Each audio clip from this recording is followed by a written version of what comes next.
In the winter of 1947, when the world was still trembling from the ashes of a brutal global war, a new agency was born in silence beneath the rising shadow of the Cold War. They called it the Central Intelligence Agency. But those who entered its earliest halls understood something unspoken, that this was not merely a service, but a vault built to guard truths the nation might never be ready to hear. From the first day the ink dried on the National Security Act, a series of documents were sealed not for a decade or two, but for a full century, a span of time long enough to outlive presidents, long enough to erase memories, long enough to bury the origins of power.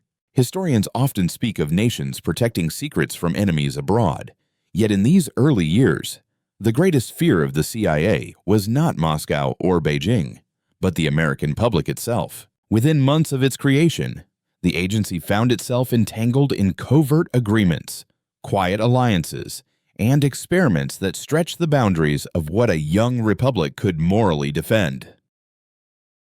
These files were stamped with a classification so severe that only a handful of men, all of them sworn to silence, could even acknowledge their existence. One of the earliest locked documents was said to contain the birth map of America's first global shadow network, a structure designed to influence foreign governments long before ballots or diplomacy could reach them.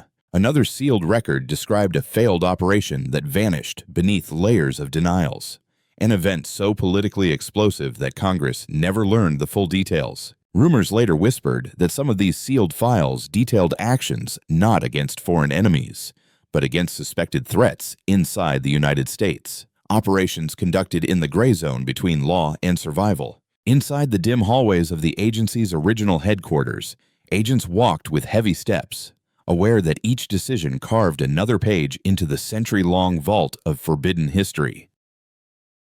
Even the early directors seemed haunted by the burden. They knew the United States needed intelligence to survive the coming storm, yet they also understood that some actions could not withstand the scrutiny of a democratic nation. So the solution was both simple and terrifying. They would bury the truth beneath time itself. Seal it for 100 years. Let future generations judge what the present could not. Let history cool the fire of controversy until the world had changed enough to meet the truth without collapsing. By the dawn of the 1950s, a pattern had already formed. Every operation that threatened the reputation of the young agency, every decision that stretched moral boundaries, every experiment that tested the limits of ethics, all were locked away under the same 100-year rule. Some claimed this was patriotism. Others believed it was survival. But those who witnessed it firsthand felt something colder forming in the walls around them. A silence with weight. A silence with shape. A silence that would outlast all of them.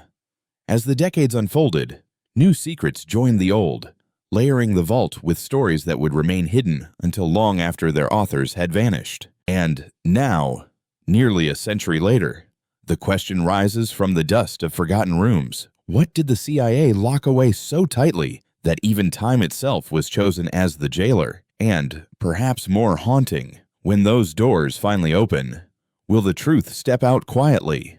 Or will it roar? The archived corridors of Langley have always carried a silence heavy enough to bend the courage of even the bravest analysts. For every locked door whispers of choices made in shadows and buried beneath decades of absolute secrecy.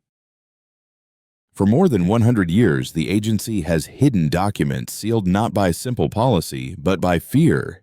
Fear that certain truths could fracture the fragile narrative of national destiny and shake the very foundations upon which global power was built. In 1947, when the Central Intelligence Agency was born from wartime ambiguity, its architects understood that knowledge was both a weapon and a burden, capable of shaping nations yet equally capable of destroying them without warning. Within those early years, a small circle of intelligence founders created a set of files known only as the Century Vault, a compartment so restricted that only 5 directors across the entire timeline ever learned its full catalog of contents. These files were not routine reports or assessments, but chronicles of operations so delicate and morally unstable that they threatened to expose the hidden architecture behind alliances. Betrayals? disappearances, and unspoken diplomatic compromises. Among the earliest pages was a record describing an event referred to as the Night of Vanished Messengers, when 3 agents carrying sensitive wartime letters were reported lost, despite evidence suggesting they had reached their destination safely. The contradiction remains unexplained, leading historians to believe the letters were intercepted deliberately by an internal faction, though no official trace remains to confirm who issued the order or what secret the letters were meant to reveal. Another sealed report detailed a cryptic operation titled Project Salem, which was rumored to involve ancient coded manuscripts recovered from a remote excavation in the Middle East. Manuscripts believed to hold early forms of psychological warfare. If the manuscript theories are true, it would mean the agency's earliest strategies may have been influenced not only by modern political imperatives, but by knowledge drawn from civilizations older than any current geopolitical system still standing. Yet the most troubling entry in the vault described a scientific partnership formed in the late 1950s, a collaboration between CIA researchers and a private lab rumored to experiment with memory alteration far beyond known technology. Witness testimonies claim that volunteers awoke speaking languages they never heard or recalling events historians could not verify, though each witness vanished after debriefing, leaving behind only fragments of transcripts now heavily redacted. Some analysts believe these vanished testimonies are the true reason the documents were locked for a full century. For revelations about memory tampering would ignite questions about countless operations that shaped modern intelligence doctrine. The deeper one studies these ancient files, the clearer it becomes that the agency's history is not a linear narrative, but a labyrinth where every secret births another and each concealed decision quietly redirects the course of global affairs forever. If even a fraction of the Sentry Vault is real, then the known history of covert action is merely the outer layer of a structure built upon forgotten experiments, lost missions, and unsolved vanishings buried far deeper than the public imagines. And now, as the 100-year seal approaches its expiration, the question grows louder in the halls of Langley. What truths still wait behind those ancient doors? And who will dare expose a history the world was never prepared to understand? If you'd like, I can continue with Chapter 3 in the same mysterious style and formatting. The passing decades carved deeper shadows across the vault, yet only a handful of directors ever stood before its sealed threshold, each aware that opening it meant carrying a burden heavy enough to fracture the conscience of any ordinary leader. Of the few who entered, 3 directors seemed forever changed, as if the knowledge inside stripped away their certainty about the world, leaving them haunted by truths that no official training or classified briefing could have prepared them to hold. One former director, whose name remains redacted even in internal memos, recorded a single line in his private journal describing the vault as a mirror with no mercy, implying that some secrets reflected back the darker impulses of human ambition. Analysts later discovered that this same director attempted to resign twice, citing the moral weight of unrecoverable operations, a phrase appearing nowhere else in agency history and believed to reference missions erased from every existing archive. Another director, appointed in the early 1970s, reportedly hesitated for more than 30 minutes before unsealing the vault, a hesitation captured on silent security footage that later became an internal teaching example on psychological fear.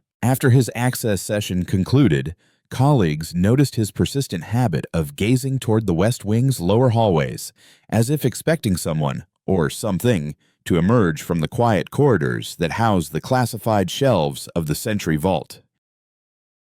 Speculation grew when he authorized an unusual directive ordering that 7 field stations destroy all unverified intel relating to legacy experiments. A directive too specific to be coincidence and too urgent to be dismissed as administrative caution. The third director who walked into the vault seemed to respond differently, refusing to discuss what he read but immediately forming a closed committee of 4 advisors, a group rumored to review operations suspected of influencing human perception itself. Internal whispers claimed that the committee examined transcripts from Project Salem, including decoded fragments describing symbols capable of manipulating emotional and cognitive states, though no analyst ever proved their authenticity or final purpose. There were also reports of a sealed envelope stored within the vault, said to contain instructions drafted by the agency's earliest founders, warning future directors that certain experimental paths must never be followed again under any circumstance. The mere idea of such a warning raised uncomfortable questions. What experiment could be so dangerous that even the architects of covert strategy forbade its continuation? And what consequences had already occurred before the order was written in secrecy? Some believe the warning relates to memory manipulation research, the same line that produced the vanished testimonies of volunteers whose identities do not appear in any civilian record, suggesting deliberate erasure far beyond standard classification.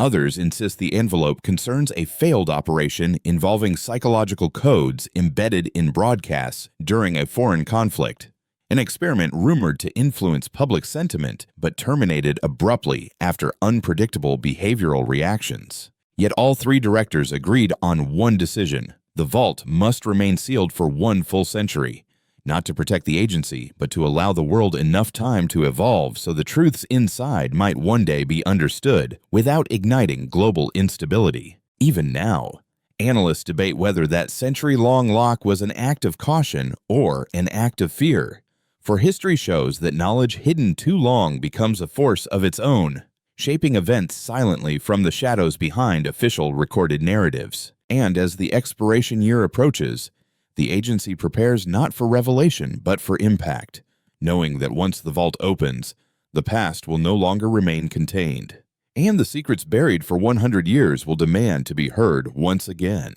As the decades rolled past, the corridors of Langley seemed to stretch longer, their walls lined with silent rows of folders sealed for 100 years, each containing a story the world was not yet ready to know. The agency had grown into a vast organism, its reach spreading into every corner of international politics, its operations shaping events no historian would ever fully trace. By the 1980s, a hidden network of internal committees had emerged, tasked not only with intelligence collection, but with safeguarding the growing labyrinth of the Century Vault, ensuring that every secret remained perfectly aligned with its century-long lock. Some of the most powerful operations were never acknowledged, their traces hidden even from senior analysts, known only to the few directors who had dared to open the sealed compartments. One internal memorandum from 1979 described a mission so covert that its objectives were classified even within the CIA itself. Marked Eyes Only, expires in 100 years. Agents who participated were instructed to report nothing, and for decades, those files were untouched, leaving their consequences to echo quietly through diplomatic corridors. Inside the agency, whispers told of the human cost hidden in these files, agents who vanished without trace, operatives whose mental states deteriorated under the weight of forbidden knowledge, and others who were quietly reassigned to ensure no living witness remained. Yet even the internal warnings could not contain curiosity. Junior analysts spoke of strange anomalies in declassified materials, hints of projects manipulating human perception, experiments on memory, language, and influence that blurred moral boundaries. The deeper one delved, the clearer it became that the vault was more than a collection of documents. It was a living monument to secrecy itself, a shadow empire layered above the public history of global intelligence.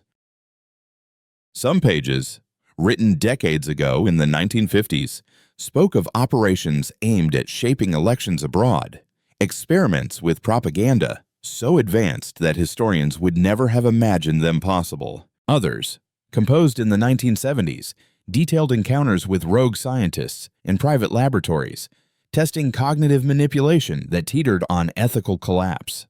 These reports were carefully folded into the Century Vault to await a future era where their contents could be approached with understanding, or at least with perspective softened by time. Every sealed compartment carried a story of risk and silence. The larger the operation, the more layers of approval it required, and the more likely it was that the truth would vanish into obscurity.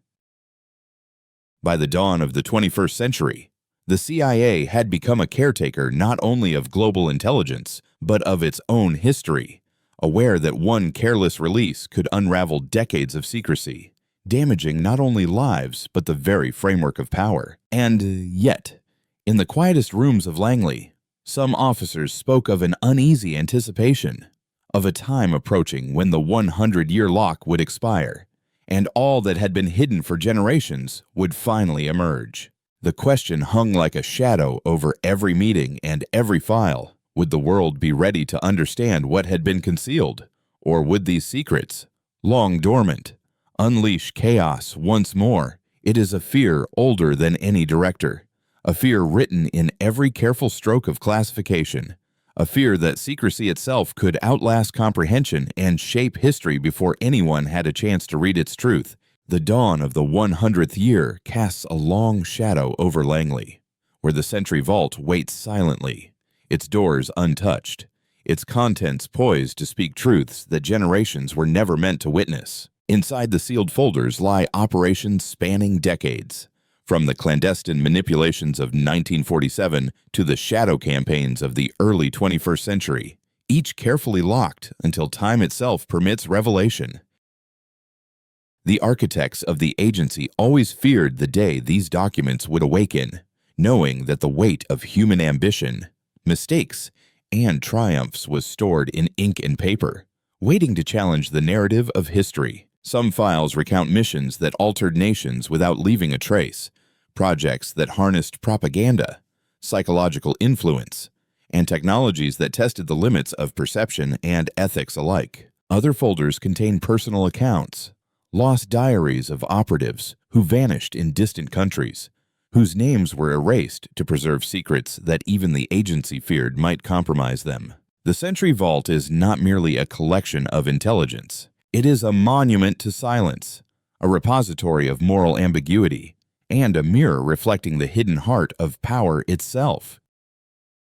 Internal memoranda hint at projects so sensitive that even the directors feared to discuss them openly, aware that disclosure could ignite diplomatic crises or domestic upheaval. Some reports describe experiments on memory and language, altering perceptions in ways that challenge the line between reality and manipulation, leaving questions about ethics unanswered for 100 years. The vault also safeguards accounts of betrayals, agents turned, missions compromised, and the quiet toll on those who serve faithfully without recognition or reward, erased from the public record. As the seal approaches expiration, tension grows within the halls of Langley, for opening the vault is not merely a historical act, it is a confrontation with the collective conscience of a century. Scholars and operatives alike speculate about the impact of revelation, fearing that once the secrets escape the confinement of paper and ink, the world will glimpse the truth behind decades of hidden governance. Yet, perhaps the greatest secret is the nature of secrecy itself, how it molds decisions, protects and destroys simultaneously, and shapes history without anyone ever reading the full story. When the doors finally open, will the world understand the sacrifices, the errors, and the shadows that defined an agency? Or will the truth, long dormant, twist perception and memory alike, revealing that history has been written by unseen hands all along? And in the deepest silence of Langley, one thought lingers, a reminder older than any folder or memo. Sometimes, the secret that waits the longest is not the one you find, but the one that finds you. Video closing. Mysterious, haunting, unforgettable. The Sentry Vault will open, but the world may not be ready for what emerges. Some truths are never meant to be tamed, and some shadows linger long after the lights fade. Because in the end, secrets do not sleep. They watch, they wait, and they remember everything.